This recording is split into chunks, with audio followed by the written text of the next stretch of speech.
Welcome to the Championing World Language Learning and Understanding the North Carolina World Language Essentials Standards Asynchronous Workshop. This workshop has been designed for world language educators as the 2022 Summer Professional Development for World Languages. It is worth 5 contact hours, so it should take you approximately 5 hours to complete. My name is Anne Marie Gunter. I'm the World Languages Consultant at the North Carolina Department of Public Instruction.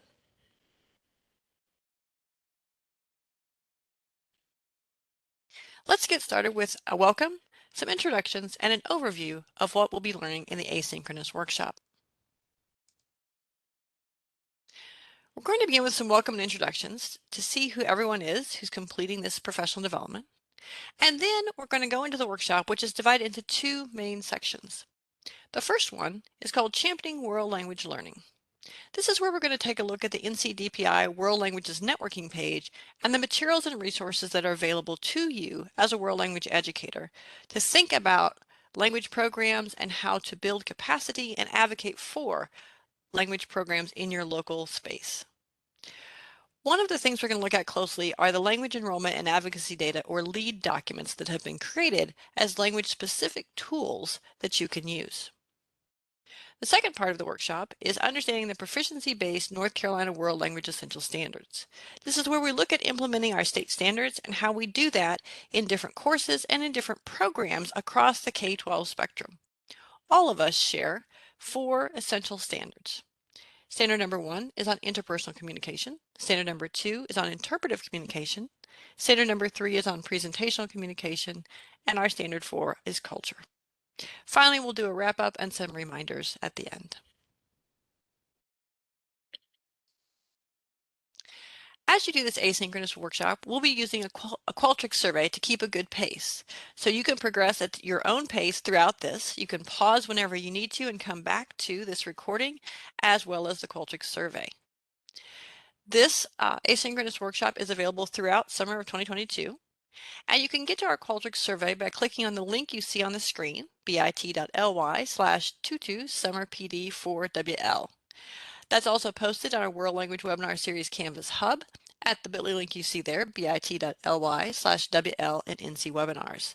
So you can answer the questions as we go, as it said, and also keep in mind, if you're looking at a copy of the slides as well that have been posted, these links are available there too.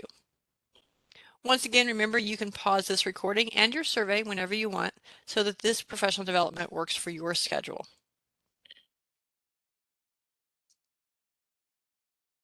For our CEU certificates, I want you to be aware that each educator who submits the Qualtrics survey for this asynchronous workshop by or before September 15th can earn those 5 contact hours or 0.5 CEU for licensure renewal. Submissions will be checked periodically throughout the summer, and the contact hours will come to you in the form of an email with an attached certificate of completion. As again, we'll check those periodically, but all certificates will be emailed by the end of September of 2022. So keep that in mind as you're completing. Also, please note what's in the upper right of the screen. All public school units, or PSUs, that includes districts and charter schools, must approve professional development offerings in all formats, whether it's virtual like this with an asynchronous workshop or offered synchronously, whether it's blended or hybrid, or even in person. Some of our PSUs have a lot of guidelines to follow on how to get that approval, and others do not. So please check with your local district or charter school on that. Let's begin with our introductions. I told you, of course, that I'm your NCDPI World Languages Consultant, but I want to know where you are joining us from. So if you got your survey open, clearly you can indicate which part of the state you're from. You can see on our map that North Carolina is broken into 8 different regions educationally as well as in other ways. And you can see also, of course, all of our school districts dotted across on that map.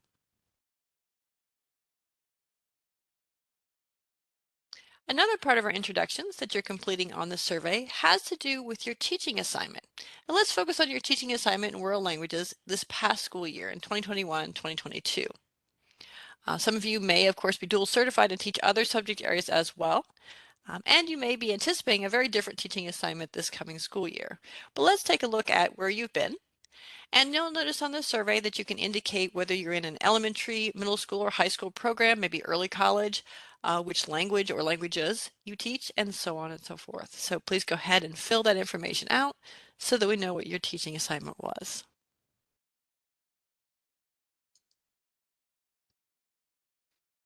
All right, let's get started with our first section of the asynchronous workshop, Championing World Language Learning. One of the things that's always important for us is to know what learning a world language will do for our students and for every individual who is bilingual or multilingual. If you go to the networking page of our NCDPI World Languages space, you can go right to bit.ly/NC World Languages, and then, like I said, go to that networking subpage that you see highlighted there on the left-hand side of the screen. The first thing you'll see on the networking page is a summary of how World Language Study benefits all students and what it leads to in their lives. So you'll have things like higher scores on standardized tests. That's something that's well documented in things like SAT tests and other kinds of measures. Also, you'll see that World Language Study leads to greater cognitive development. And so students have greater mental flexibility, they're more creative, they can think divergently, and they do better with higher order thinking skills. Of course, studying a world language also leads to a broader English vocabulary and a better understanding of one's own language and culture, as well as enhanced career opportunities.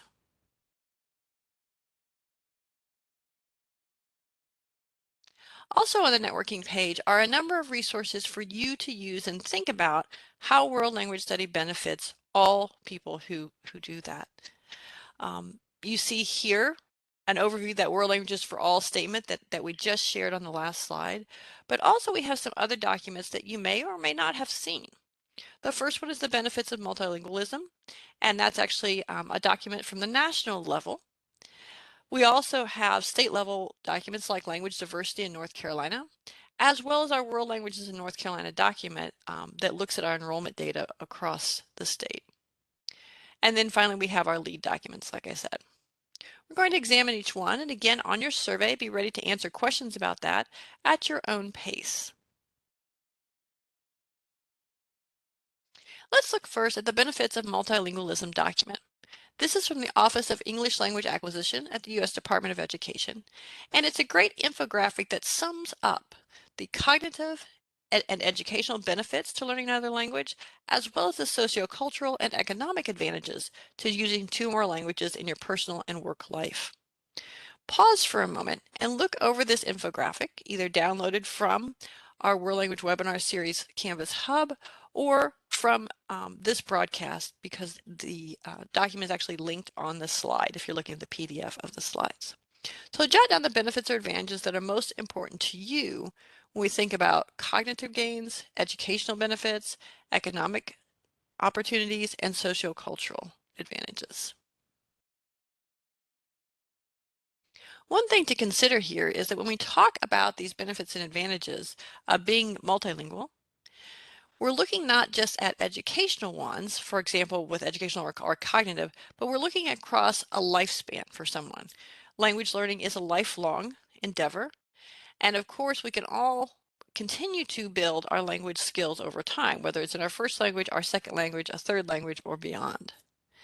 Take a moment to look at that and to consider when you are advocating for world language study, how language study will impact your community and all of your students as they grow into adults and become leaders and policymakers and decision makers.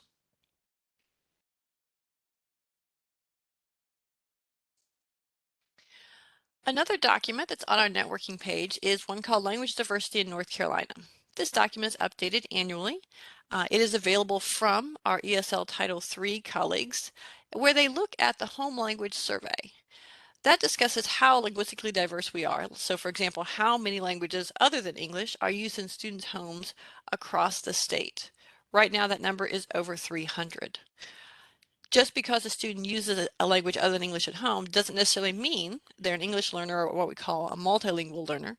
It could mean that they are already bilingual or multilingual with English and various home languages. So take a look at this because it gives you an overview of how many students are very linguistically diverse like this already.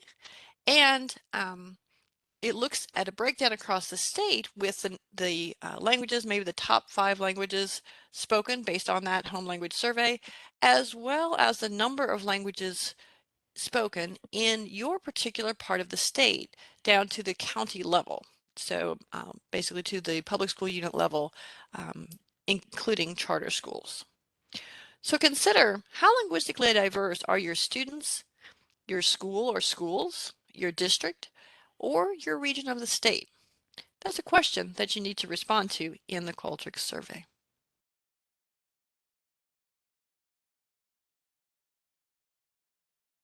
Next up is our World Languages in North Carolina document. This document focuses on our K-12 world language programs. It sort of gives a summary, a one-page summary of where we are, how many languages are taught, how languages are recognized with the Global Languages Endorsement, or GLE, our state seal of biliteracy. It has a snapshot of our enrollment by language, as you can see there, overall, as well as the kinds of courses and programs that are being taught in those languages. There's also a summary of things like our dual language immersion or DLI programs and some additional details for you. Take a look at this document for a moment and consider the questions on the screen, which are also in your Qualtrics survey. How are K-12 world language programs in our state helping students gain the benefits and advantages of being bilingual and biliterate, especially the ones that were talked about in that infographic from the Office of English Language Acquisition? Also, what role does the Global Languages Endorsement, or GLE, our state seal of biliteracy, have in encouraging K-12 students to build proficiency in a world language and continue to learn and use it in post-secondary study and beyond? I know you may be at different levels. Obviously, this might be a question that high school teachers have been dealing with for a while, since we've had our seal of biliteracy since the class of 2015. But even if you're a middle school teacher or an elementary school teacher, think about this particular recognition for languages and what you could do with that to help your students understand and encourage them to continue to build their proficiency, earn this recognition as they qualify in one or more world languages, as well as meet their requirements in English.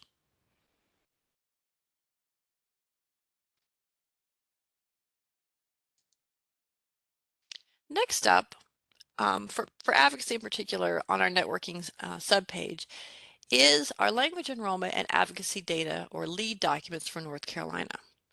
We have a number of these, and to a large degree, they are a language-specific look at the kinds of things we have in the World Languages in North Carolina document, just more detailed for the languages you see posted on the screen.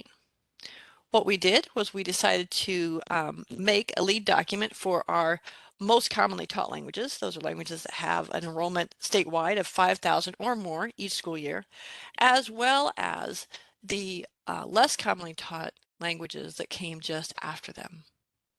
You see that we have a number of documents here, and you can link to and get into the LEAD documents to download the one for your particular language on the networking page. Let's take a closer look, because what I'm going to ask you to think about is, how do or could the LEAD documents for our state help champion what you do with your students in your schools or district and across your region? Like I said before, download the LEAD document for your particular world language or world languages if you teach multiple world languages. We're going to take a closer look at the LEAD documents here. You see this one is for Spanish. Spanish is our most commonly taught language, but we have LEAD documents, as you saw, for a number of languages. Let's take a look at what information is available on a LEAD document. And this varies a little bit by language, depending on what information and data we have to share. First and foremost, we always have K-12 language study details. So where is this language in our K-12 language study in North Carolina? So we often talk about the number of languages we offer, which is 18 right now, and then where they are in order of enrollment. In addition, we talk about the particular spot a language has within that enrollment. So here's a screenshot from the Latin lead document. Latin is our fourth highest enrolled world language, and it's one of our 5 more commonly taught languages in North Carolina. So there's a discussion there about that particular language in relation to where it is on our list of 18 languages.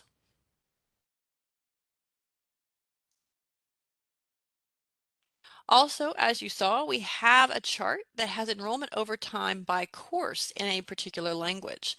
This example is from the Japanese lead document, of course, and you see that we take a look at enrollment over time, so every 5 years, for example, to kind of gauge where we're at, not only with enrollment over time, but in building different courses and thinking about language advancement K-12.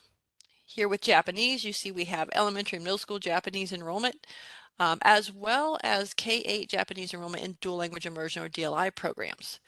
When you see something is blank, you see that little asterisk. That means that we didn't have a course code for that particular course in that language during that time frame. And so you see that we're getting better over time at collecting data on our languages at the different course levels. As we get into high school level courses, and this is true for Japanese as well as many other languages, you can see that we look at, Japanese 1, Japanese 2, but we also consider where we are with community college equivalent courses. Many of our students are now taking their language courses through, let's say, an early college program or something like that. We want to make sure that they stay on track and know that, for example, Japanese 1 is the equivalent of JPN 111 at the community college level. This helps our students stay on track, particularly as they advance their proficiency. So they aren't repeating courses, like if they take levels 1 and 2 at the high school and then move to an early college program, we want to make sure they get in the right courses so that they continue to build their proficiency. This also helps with meeting the requirements for world languages for the GLE. You can see things go on from there. We have heritage language courses for students like on the language diversity map for North Carolina. If Japanese is their home or first language, we have the opportunity to teach a heritage language course, and that's heritage language 1 and 2. Those courses lead directly into an advanced course like a level 4. And then finally, we have some of our advanced courses, level 5, level 6. We go all the way up to level 8, by the way, in modern language courses. And then we have information about AP and IB courses in a language on the lead document. Once again, you see that there was a time we didn't always have a way to collect data on those advanced courses, but we are doing better over time. So in 2018, 2019, the last year for which data was publicly released, you can see how our enrollment is building over time and how we are seeing more students take higher level courses as they go.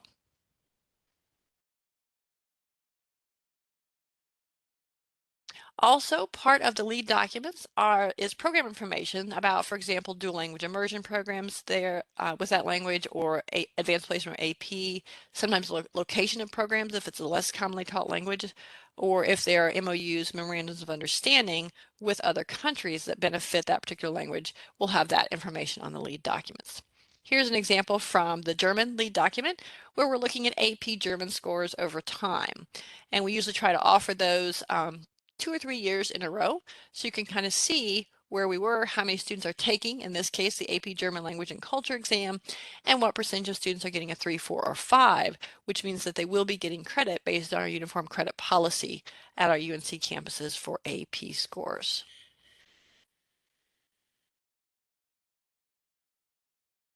Also, we have information on our lead documents about the GLE, the Global Languages Endorsement, our state seal of biliteracy, so that people are aware that students, in most cases, are earning their GLE with a recognition in that language. This particular statement is from the French lead document about that. Finally, we usually have information at the bottom about teacher education programs for a particular language. This is the example from the Chinese lead document, and you can see that we are growing in our number of programs that offer Chinese teacher education on various campuses as well as through alternative providers. This is a good way to help think about where our students might go if they are interested in becoming world language teachers like us.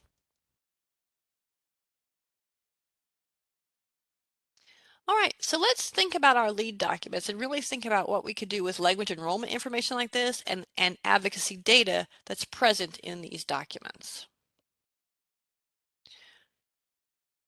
First and foremost, our lead documents are designed to be an extension of the World Languages of North Carolina document that's pictured at the top there on the right. A lead document could be a page 2 when sharing the World Languages of North Carolina document, because you have the overall and then you have a sort of a drill down into the particular language that you would like to talk about or that you teach. Also, the lead documents could be just used on their own to show specific data or details about a particular language program. The lead documents could also be used in part by using a section or quote from the lead document in maybe a presentation or on a website or social media platform, something you want to emphasize to people. And really what the lead documents are for is to be used as a template for local versions to highlight world language opportunities, because you can see a very clear breakdown of how they work. And you might want to also create sort of a lead document that just focuses on your program or your department in your school. You may want to have a lead document that looks at your school or the schools across a district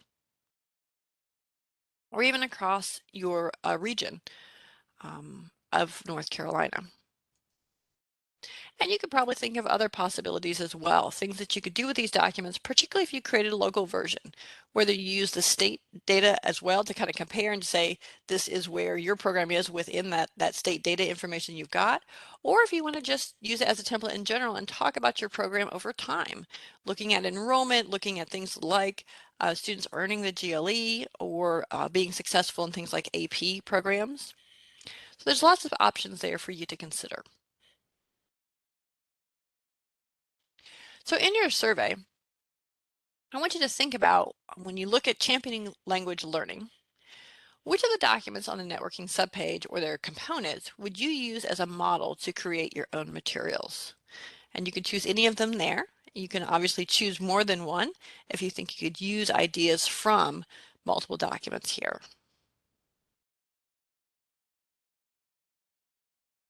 Also, what kind of materials would you create? And again, I want you to think here of sort of big goals. What would you do if you had unlimited time?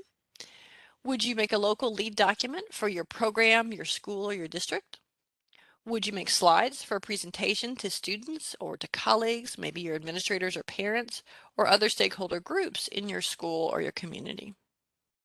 Maybe you'd make a poster with facts to promote bilingualism and language learning, or a brochure to distribute to parents or post online for the community to access that talked about your world language programs.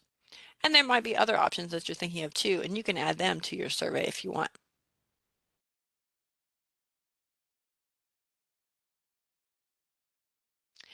I know we don't have unlimited time, but I would encourage you to think about, when you're looking at championing language learning, if you want to take some time during these days and weeks here when you're probably planning for the next school year, to go ahead and create some kind of local lead document that you could start using in the new school year that you're anticipating.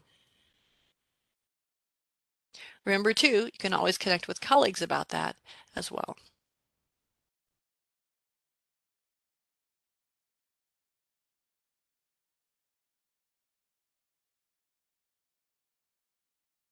All right, let's go into the next section of our asynchronous workshop. Here's where we take a close look at our proficiency-based North Carolina World Language Essential Standards. The information I'm going to share with you looks at implementing these standards effectively in your classroom and thinking through not only how you're doing that now, but what you might want to confirm about your knowledge about the standards or expand your knowledge and think about in a different way as you move forward into this next school year.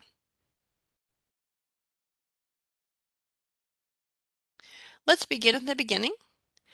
The structure of our North Carolina World Language Essential Standards, or WLES, is fairly straightforward.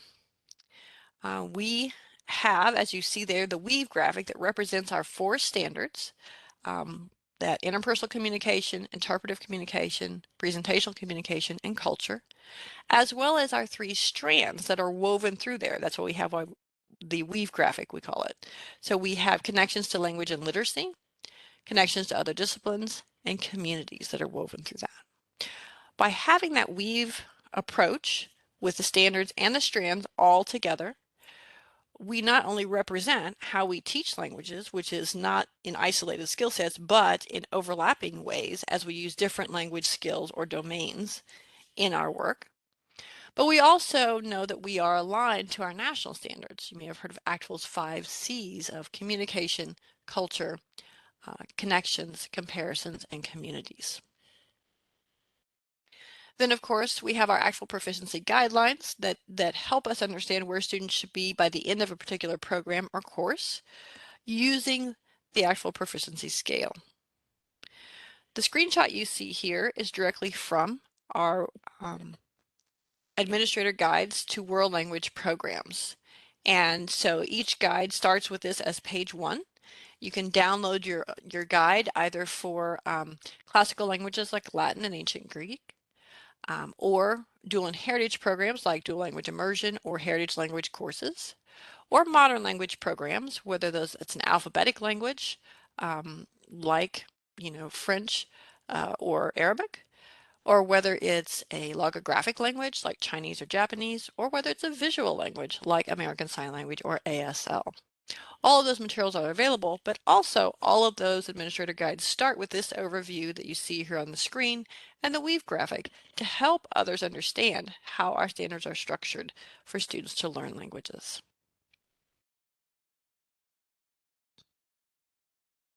Let's take a closer look about each standard and some of the materials available for that standard. Standard number 1 is about interpersonal communication or person-to-person communication.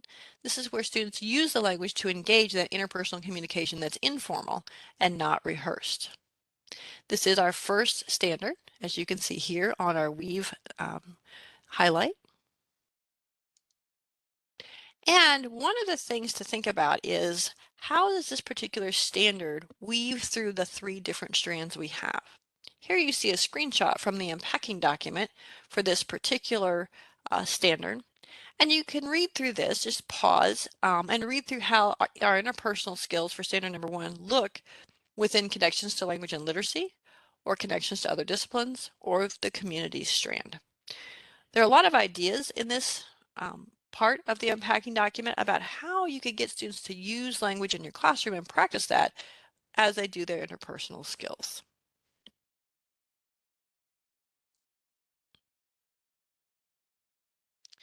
So let's take some time and reflect on standard number 1. What I'd like for you to do is look at the past webinars that are on the bottom of the screen and choose one of the 4 of them and then watch its recording. All of these webinars are in the World Language Webinar Series Canvas Hub, which is, of course, is at bit.ly/WLNC webinars.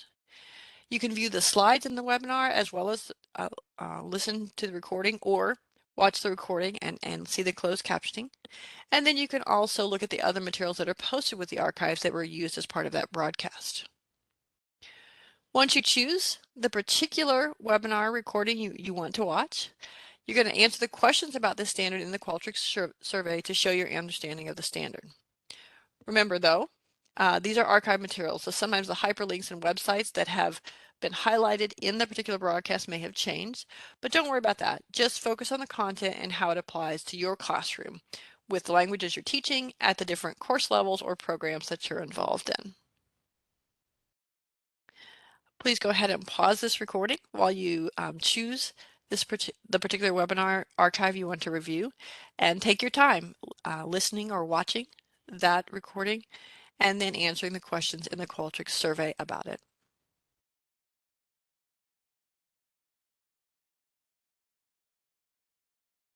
Moving on to standard 2, of course, here you see again our weave graphic. Standard 2 is understand words and concepts presented in the language. So that's traditionally reading and listening, of course, particularly for a spoken language. However, don't forget viewing as part of this.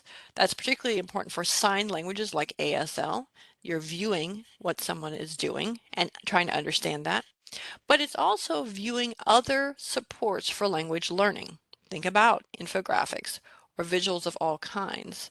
as well as the structure and organization of something like a chart or a graph that students might use to understand what information is being conveyed, what words, what concepts, that kind of thing, as they're also working on reading skills or maybe listening skills. Once again, we have this particular standard and it's unpacking information so that we can look more closely at interpretive communication skills within each strand. Again, pause the recording, read through this, or just go right to the unpacking document itself if you want to read in detail about some of the things with this. But again, interpretive skills flow through all the strands. So there's interpretive skills for connections to language and literacy, interpretive skills for connections to other disciplines, and of course, interpretive skills within the community strand.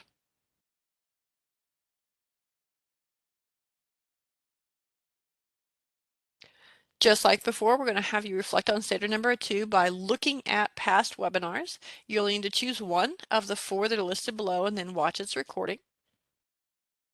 As always, you can view the slides and the other materials posted with the archives, and then you'll answer the questions about this particular standard in the Qualtrics survey to show your understanding.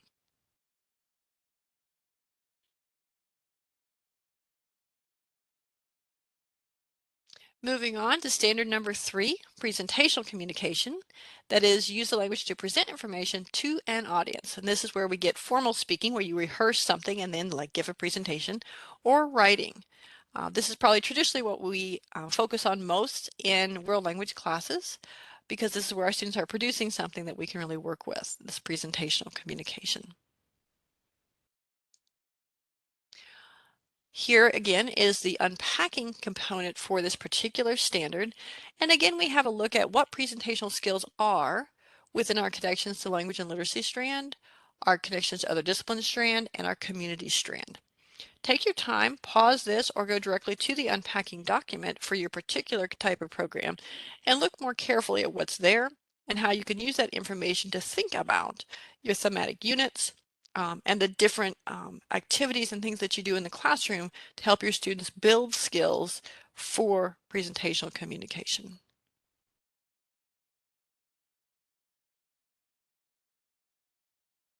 As always, you'll get to reflect on Standard 3 by choosing one of the past webinars that are listed below and watching that recording, and then answering questions about that standard in the Qualtrics survey to show your understanding. As always, pause as long as you need to watch the recording and go back and forth between the recording and the survey to share your learning.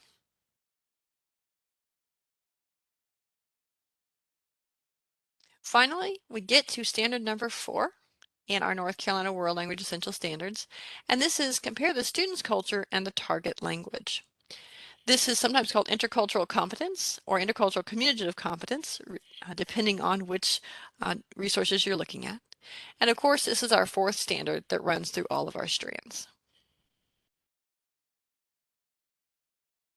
In the unpacking document, culture is outlined as looking at the 3 Ps: products, practices, and perspectives, and how they all work together to help students become interculturally competent. One of the things to keep in mind is that culture sometimes is presented in a way that just focuses on products. So what people create: books, tools, laws, foods, flags, festivals. You've heard all of those things. That's just the beginning of culture, though. If we're going to talk about products, we also talk about how those products are used, what practices are involved, and then finally, what perspectives or what beliefs and attitudes and values are around those practices and products within a culture. Pause for a moment, read from the unpacking document how culture looks within the connections to language and literacy strand, the connections to other disciplines strand, and the community strand. Culture is sometimes described as knowing how to say what to whom and when, but it goes beyond that because we do have to think about those practices and how we implement that and what that teaches us about the language and cultures that we're learning with their perspectives.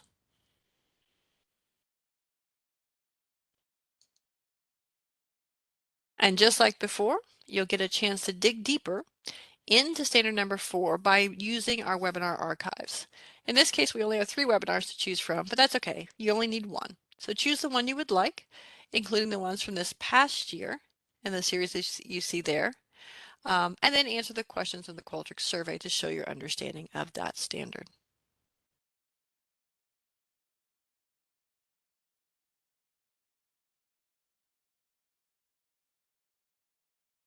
All right, you've reached the wrap-up and reminders section of the asynchronous workshop.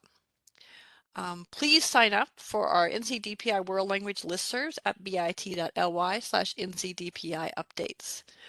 Because you have completed this particular asynchronous workshop, I will make sure that your email address is on the World Language Instructors listserv, but you may want to add the World Language Education News, DLI Educators, and NC Linguafolio, or others that are of interest to you, where you get updates and information from NCDPI on things like global education, or charter schools, or K-12 legislation.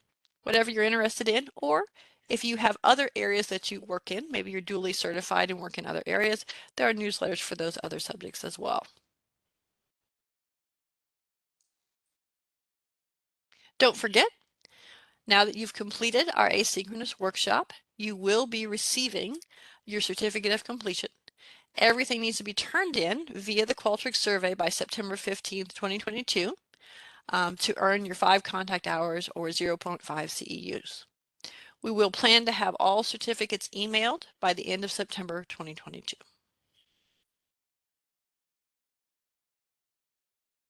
That's it. We thank you so much for completing this asynchronous workshop.